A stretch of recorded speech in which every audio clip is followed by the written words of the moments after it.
Mon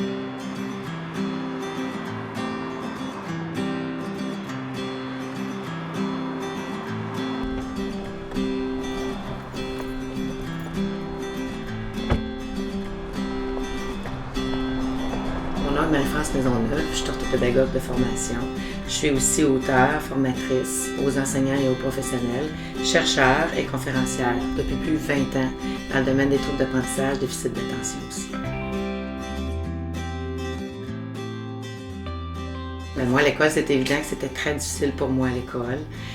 Souvent, les gens ne comprenaient pas ma condition parce que je suis atteinte du trouble déficit d'attention avec hyperactivité.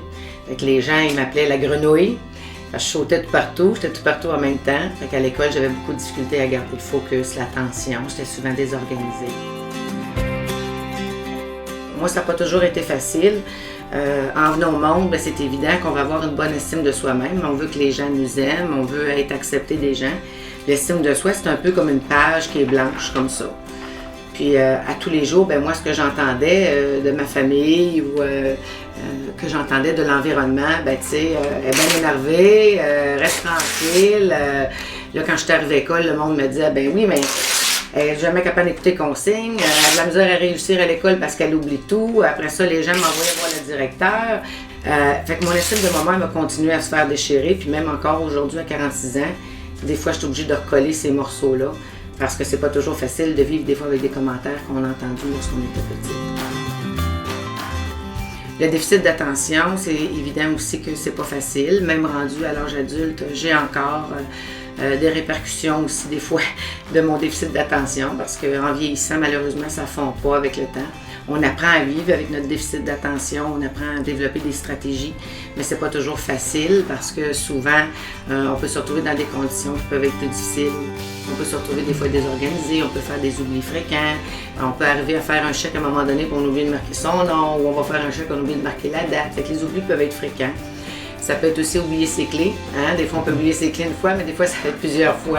Fait qu'il peut nous arriver toutes sortes de petites choses qui fait que, on apprend à vivre, on développe des stratégies. Les gens souvent vont me demander pourquoi, puis comment ça se fait que j'ai été capable de réussir ma vie aujourd'hui à 46 ans. C'est évident que la première chose que j'ai fait pour être capable de bien réussir sa vie, il faut être bien entouré. Puis moi, je me suis bien entourée de personnes qui étaient passionnées comme moi, qui avaient à cœur aussi la mission de l'entreprise, d'être capable de favoriser l'apprentissage chez chaque apprenant, autant l'enfant, l'adolescent que l'adulte.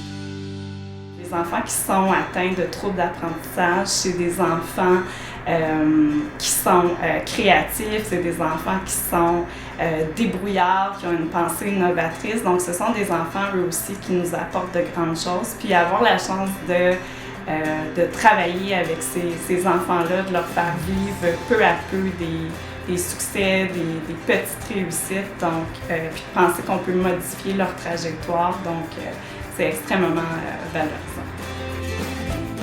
J'ai choisi de travailler à la clinique parce que je sens qu'à chaque fois que je me lève le matin, je peux faire la différence dans la vie d'une personne, d'un jeune. Pour moi, c'est important de pouvoir avoir les outils spécialisés, d'être avec des gens, des professionnels qui sont aussi spécialisés pour pouvoir offrir le meilleur à des enfants, des adolescents, et aussi donner l'espoir à des parents qui veulent accompagner leur petit coco, leur cocotte dans leur vie.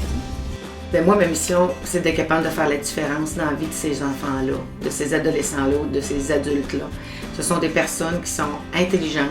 Et si on est capable, dans le fond, de les évaluer, de leur donner aussi de la formation, de mieux comprendre leurs conditions, d'apporter un support, que ce soit le support aux parents pour mieux comprendre l'enfant ou que ce soit un support à l'apprenant directement sur sa condition, c'est évident qu'on peut faire toute la différence.